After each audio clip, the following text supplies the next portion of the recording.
저장꽃 위에 이슬 아직 맺혀 있는 그때에 귀에 은은히 소리 들리니 주음성 분명하다. 주님 나와 동행을 하면서 나를 친구 삼으셨네. 우리 서로 받은 그 기쁨은 할 사람이 없도다. 그저나 주의 음성 우는 자에도 잠잠케 한다.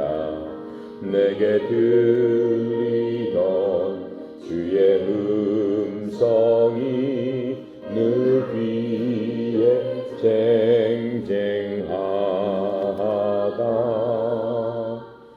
주님 나와 동행을 하면서 나를 친구 삼으셨네. 우리 서로 받은 그 기쁨은 할 사람이 없도다.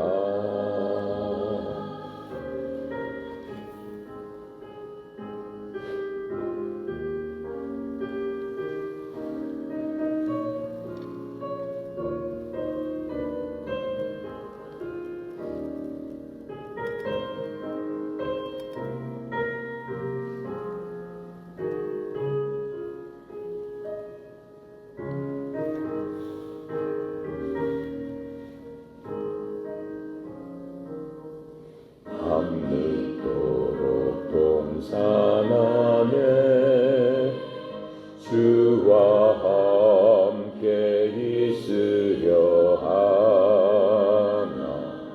외로운 세상에 할 일 많아서 날 가라 명하신다. 주님 나와 동행을 하면서 나를 친구 삼으셨네. 우리 서로 받은 그 기쁨은 할 사람이 없도다.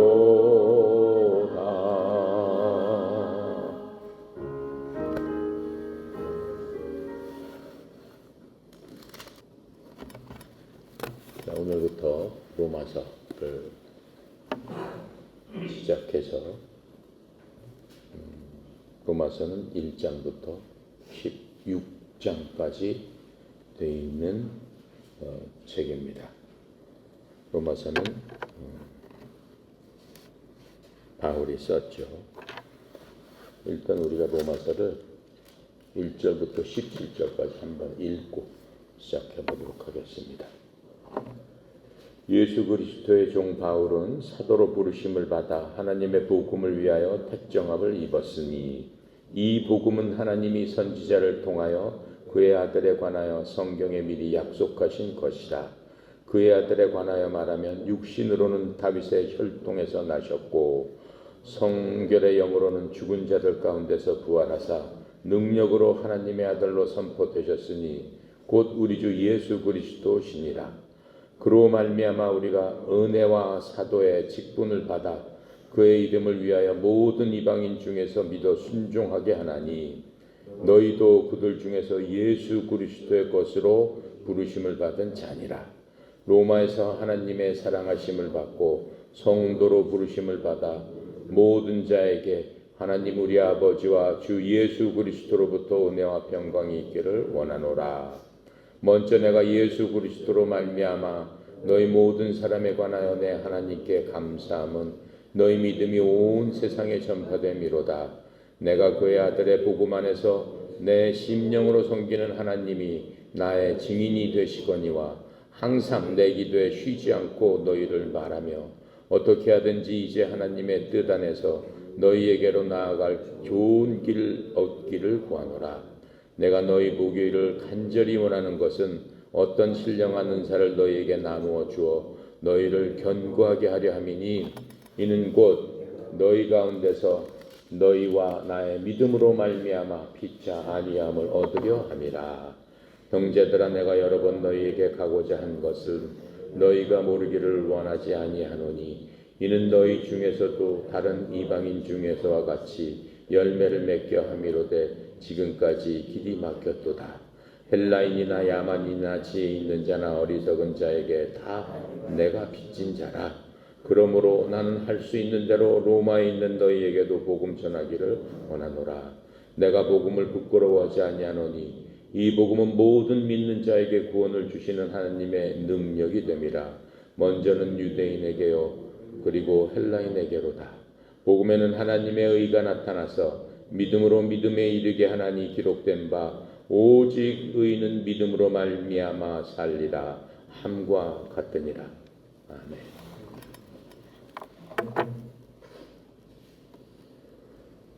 로마서에서 제일 중요한 구절을 우리가 마지막에 읽었던 겁니다. 다시 한번 읽어볼까요? 17절. 복음에는 하나님의 의가 나타나서 믿음으로 믿음에 이르게 하나니 기록된 바 오직 의인은 믿음으로 말미암아 살리라 함과 같으니라. 오직 믿음은 믿음으로 말미암아 산다. 그게 의인이다. 딱 그거예요. 이 말씀은 성경 전체에 흐르는 말씀입니다. 로마서는 어떤 책이고 어떻게 구성되어 있을까요? 성경은 몇 권이죠? 66권으로 기록되어 있습니다. 디모데후서 3장 16절에 보면 이렇게 디모데가 얘기를 하고 있어요. 성경에 대해서 디모데가 얘기를 소개를 해주고 있는 거예요.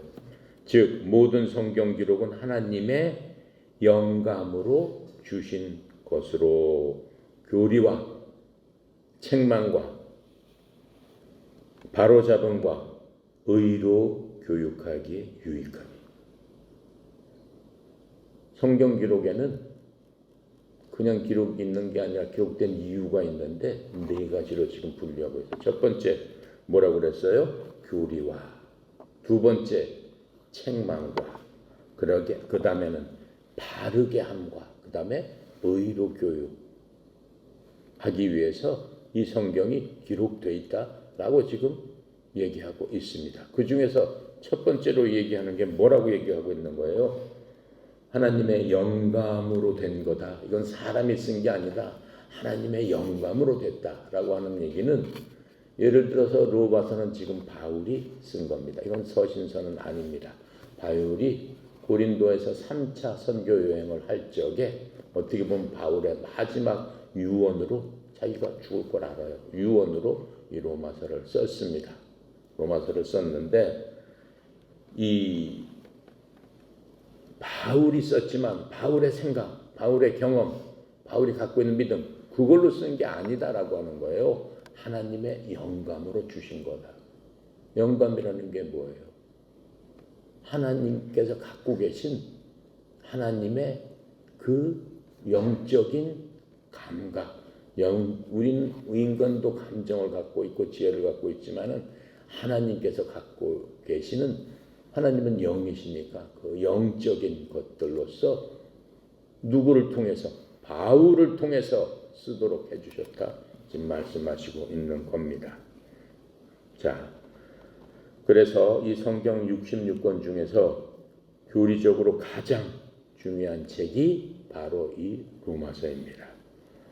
로마서는 믿음 강해서이면서 기독교의 진리를 가장 잘 드러난 책입니다. 그래서 기독교의 핵심을 잘 설명하고 있는 게 바로 이 로마서입니다. 기독교가 무엇인가라는 것을 알고 싶으면은 로마서를 읽으면 되는 겁니다. 기독교의 핵심은 뭐예요? 어떻게 구원받고 어떻게 하나님과 가까이 가고 내가 무슨 수로 구원을 받을 수 있느냐. 내가 아무리 생각해봐도 내가 무슨 잘한 일이 없는데 어떻게 구원을 받을 수 있을까? 라고 하는 것들을 알려주는 책이 바로 이 로마서다라고 하는 겁니다. 이 로마서를 공부하기 전에 그 배경하고 그 시대적인 배경하고 그 신학적인 것들을 한번 살펴보도록 하겠습니다. 중세 암흑 시대 하면은 우리가 생각나는 게 마틴 루터입니다. 중세 암흑 시대라는 게 무슨 얘기냐면은 예수님께서 이 땅에 30년을 사시고 33년 반을 사신 거죠. 사시고 3년 반 동안 공생이라고 그랬어요. 사람들한테 나가서 어떻게 해라. 하나님의 말씀, 하늘의 왕국을 전하셨어요. 모든 이스라엘 땅을 다니시면서 그렇게 하시다가 AD 30년에 돌아가십니다. 돌아가신 후 약 40년 후에 이스라엘이라는 국가는 망하죠. 물론 예수님 살아 계셨을 적에도 이스라엘이라는 게 명맥만 유지하고 있었어요. 우리나라 일제시대처럼 로마의 지배하에서 로마의 식민지로서 어렵게 살고 있었죠. 그때 예수님께서 태어나셨던 겁니다. 그리고 이 땅에서 33년 반을 사시고 AD BC 4년에 태어나셨으니까 AD 30년에 돌아가신 겁니다. 역사적으로 그렇게 하고 40년이 지난 AD 70년에 로마의 지배하에 있던 이스라엘은 완전히 더 이상 이 땅에 존재하지 않게끔 멸망을 시켜버립니다. 왜요? 이스라엘이 독립운동을 일으키고 로마에 반항을 하니까 로마가 내버려 두지 않습니다. 로마에 있는 그 군인들이 디도 장군이 어떻게 해요? 로마 성과 모든 마을과 모든 건물들을 그냥 폐허로 만들어 버립니다. 그리고 로마에 있는 모든 사람들을 다 쫓아버립니다. 그 땅에서 쫓아버리는 거예요. 우리나라 일제 식민지에 있을 적에도 일제들이 우리나라 사람들을 강제로 끌고 가서 뭐 전쟁터에도 보내고 노역장에도 보내고 별짓을 다 했지만은 전 국민을 다 쫓아내지는 않았지 않습니까? 그런데 이스라엘 같은 경우는 전 국민을 뿔뿔이 흩어져서 이스라엘이라는 국가 자체를 없애버립니다. 그게 AD 70년입니다. 역사상 그렇게 없어진 나라는 이스라엘이 최초입니다. 그래서 완전히 이스라엘을 없애버렸습니다. 없애버리니까는 예수님께서 어떻게 하셨습니까? 예수님께서 이 땅에서 돌아가시고 부활하셔서 하늘로 올라가시기 전에 어떻게 했죠? 이 땅에다가 교회를 세우십니다. 언제 세우셨어요? 사도행전에 보면은 예수님 돌아가시고 제자들하고 또 예수님을 믿는 많은 그 문도라고 그랬죠. 성도들이 모여서 예수님의 부활을 기다렸어요. 예수님이 다시 부활을 곧 하시겠지라고 생각을 했습니다.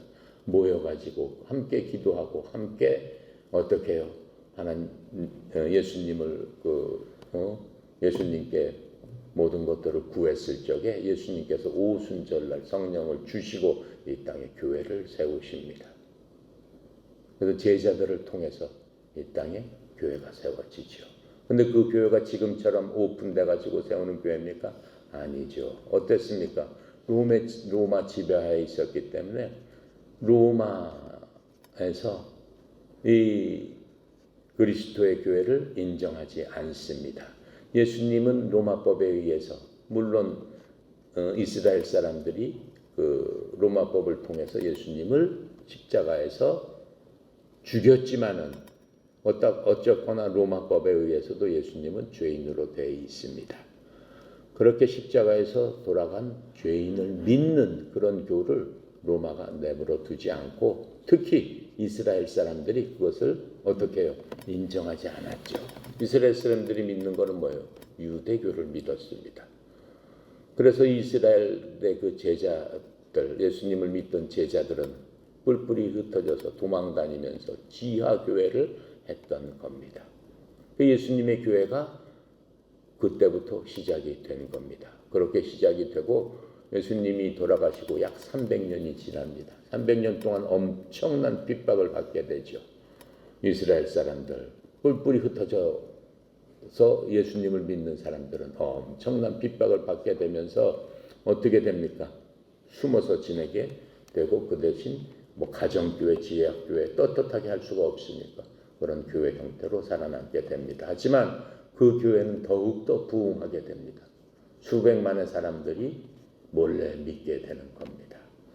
자, 그렇게 되니까는 이제 로마가 여러 가지로 재정적으로도 어려워지고 정치적으로 어려워지고 하게 되니까는 313년 AD 313년 콘스탄틴 대제가 어떻게 합니까?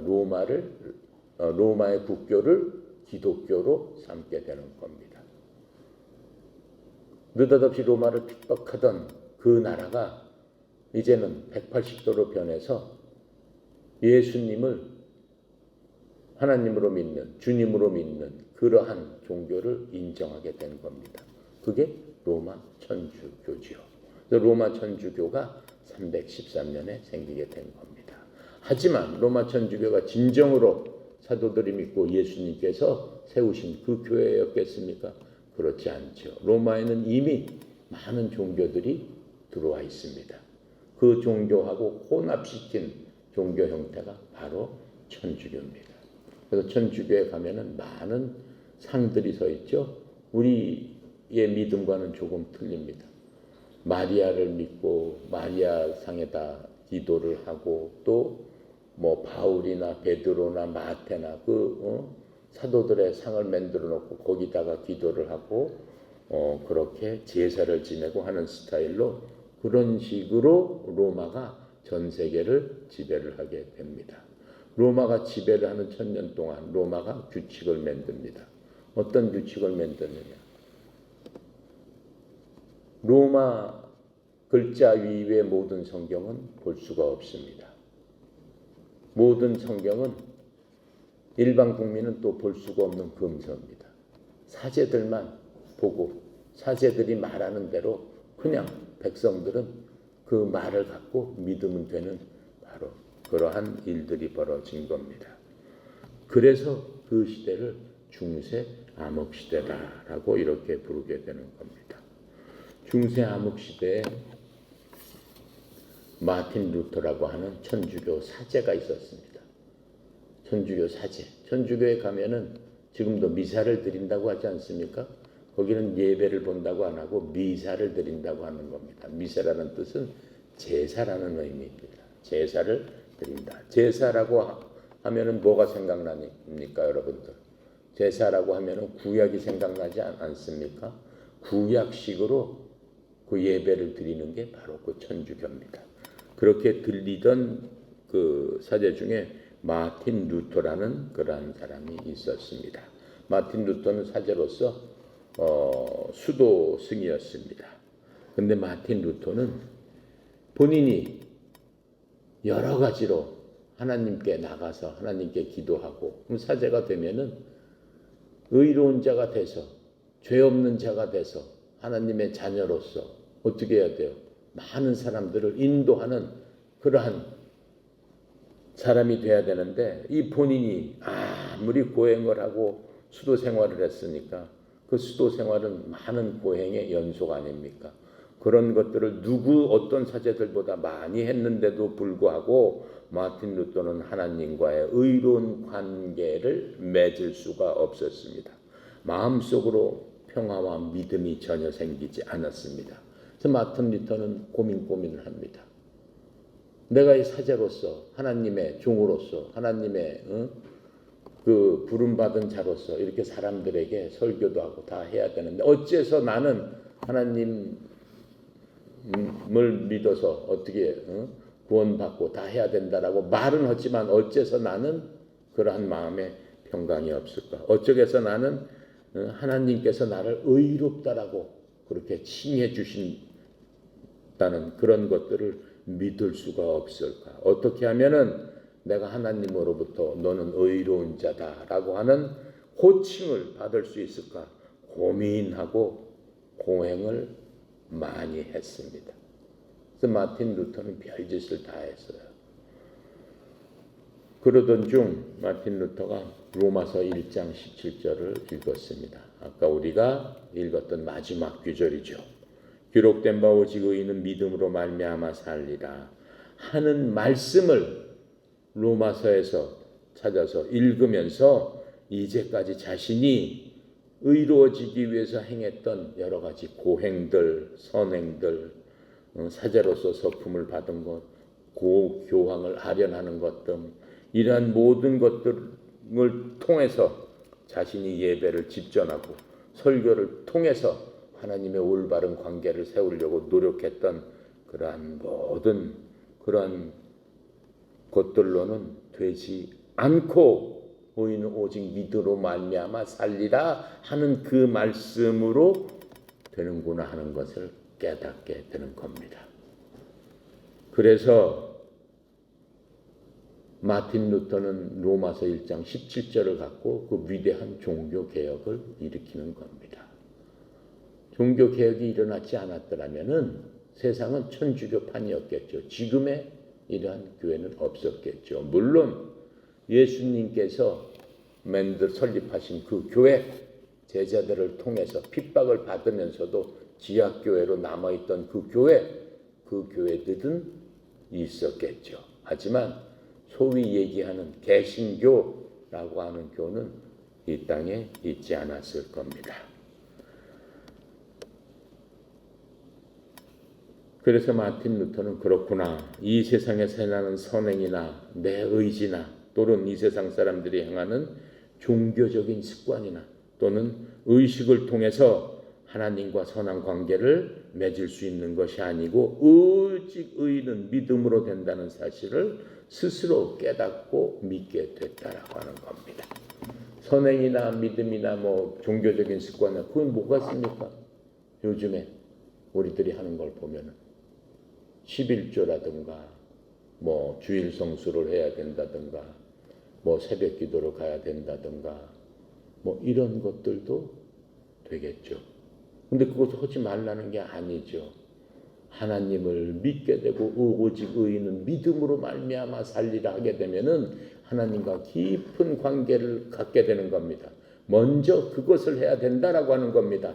우리가 맨날 주일날 빠지지 않고 1년 365일 간다고 해서 구원을 받지 못한다라고 하는 겁니다. 내가 11조를 내고 감사헌금을 52주 빠지지 않고 낸다고 해서 내가 구원을 받지 못한다라고 하는 겁니다. 먼저 하나님과 오직 의인은 믿음으로 말미암아 살리라고 했으니까 하나님의 말씀과 하나님을 인격적으로 만나고 믿음으로 말미암아 그 모든 행위들이 일어나야 되는 거죠. 교회를 가고 싶고 교회에서 하나님을 만나고 싶고 나한테 주신 많은 것들이 있기 때문에 내가 가지고 있는 것들을 하나님께 드림으로써 어떻게 하나님의 일을 확장하는 데 쓰고 싶고 무슨 일이든지 성경에서 항상 감사라는 그 감사의 말씀이 이제 내 것이 됐기 때문에 하나님께 감사하지 않을 수 없기 때문에 내가 드리는 그 헌금이 감사함으로 드리게 되는 겁니다. 그렇게 했을 적에 하나님께서 오직 의인은 믿음으로 말미암아 살리라 하는 그 말씀대로 우리가 의인이라는 칭호를 받게 되는 겁니다. 그 후 약 200년이 지납니다. 200년이 지난 1738년 5월 24일 어떤 선교사가 런던의 한 기독교 모임에 마지못해서 참석했습니다. 이 사람도 마틴 루터랑 마찬가지로 선교사였지만 자신이 없었어요. 어떤 선교사였어요? 영국의 선교사였습니다. 그 사람 이름은 뭐예요? 요한 웨슬리라는 사람입니다. 요한 웨슬리는 누구예요? 지금의 감리교를 창시한 사람입니다. 메소도스 처치를 창설한 바로 영국의 위대한 목사 요한 웨슬리 선교사였습니다. 그 사람이 그렇게 하기 전에 이 사람의 고백을 한번 들어보겠습니다. 요한 웨슬리는 자신의 일기장에 이렇게 썼습니다. 밤 8시 45분 나는 내 마음이 이상하게 따뜻해지는 것을 느꼈습니다. 나는 내가 그리스도를 믿고 있음을 느꼈고 그리스도가 유일한 구원자이심을 느꼈습니다. 그리고 그분이 나의 죄들을 제거하시고 죄와 사망의 법에서 나를 구원해 주셨다라는 확신을 갖게 되었습니다. 그게 언제요? 1938년 5월 24일 요한 웨슬리의 일기장에 그렇게 적혀 있었다라고 하는 겁니다. 이 감리교 창시자라는 이 요한 웨슬리는 바로 그날 밤 요한 웨슬리가 들었던 그 말을 통해서 이러한 일기를 쓸 수 있었어요. 그동안은 선교사로서 목숨 걸고 어디까지 갔어요? 신대륙 미국까지 가서 미국의 인디언들에게 복음을 전하는 그러한 전도 여행을 하고 돌아왔지만은 정작 본인에게는 내가 인디언들한테 목숨 걸고 복음 전했지만은 나 스스로는 내가 하나님의 말씀대로 의롭다라고 한다는 것에 대한 자신이 없었습니다. 그래서 요한 웨슬리는 나는 인디언들을 회심시키려고 미국에 갔지만은 누가 나를 회심시켜 주겠는가 라고 이렇게 한탄하면서 일기장에 썼던 겁니다.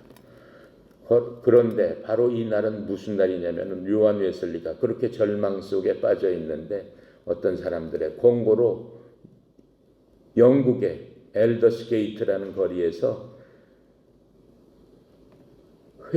믿음의 회합에 참석하게 됐습니다. 가기 싫었는데 그냥 가자고 하니까 마지못해서 따라간 바로 그 회합에서 어때요? 거기서 마틴 루터가 쓴 로마서 서문을 읽고 너희는 믿음으로 말미암아 살리다. 요한 웨슬리가 200년 전에 회심했던 그 규절로 마틴 루터가 회심했던 그 규절로 요한 웨슬레도 바로 그렇게 회심할 수 있었다라고 하는 겁니다.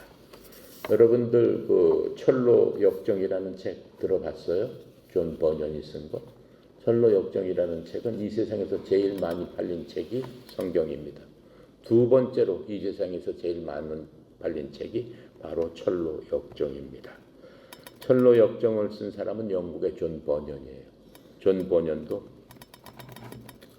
침례교 목사였습니다. 근데 존 버년은 암흑시대였기 때문에 영국에서도 국교도 아니면 예수님의 말씀을 전하면 안 됐습니다. 근데 존 버년은 침례교 목사였기 때문에 전할 수 없었어요. 그럼에도 복음을 전했습니다. 복음을 전하다가 잡히게 됩니다. 잡히게 돼서 감옥에 가게 됩니다. 감옥에서 기도했어요. 하나님, 제가 이 감옥에서 도대체 무엇을 해야 되겠습니까? 이렇게 기도하면서 로마서를 읽고 싶다 하는 생각이 들어서 로마서를 읽습니다. 로마서를 읽고 이 로마서의 감명을 받고 쓴 게 바로 이 철로 역정이다라고 하는 겁니다. 우리가 이 로마서를 공부하는 이유는 16장까지 이 로마서의 교리의 뜻을 자세히 알아서 깨닫고 깨달으려고 하는 바로 그런 것도 중요하지만 실질적으로는 뭡니까? 로마서를 통해서 우리의 삶이 변화가 되어야 된다라고 하는 거예요. 누구처럼? 존 웨슬리처럼, 철로 역정을 쓴 존 버년처럼, 요한 웨슬리처럼, 마틴 루터처럼 그 말씀이 어떻게 돼야 된다는 거예요? 우리 속에 들어와서 우리를 변화시킬 수 있어야 된다라고 하는 겁니다. 그래서 여러분들이 이제부터 로마서를 공부하면서 이 말씀을 통해서 주님께서 성령님께서 내 속에서 역사하여 주셔서 우리의 영과 혼과 관절과 골수를 쪼개서 하나님께서 원하시는 그러한 승리하는 믿음의 승자가 되게 해 주십시오라고 우리가 간구하면서 공부를 해야 될 겁니다. 자, 오늘까지 서론으로 하고 기도하고 마칩니다.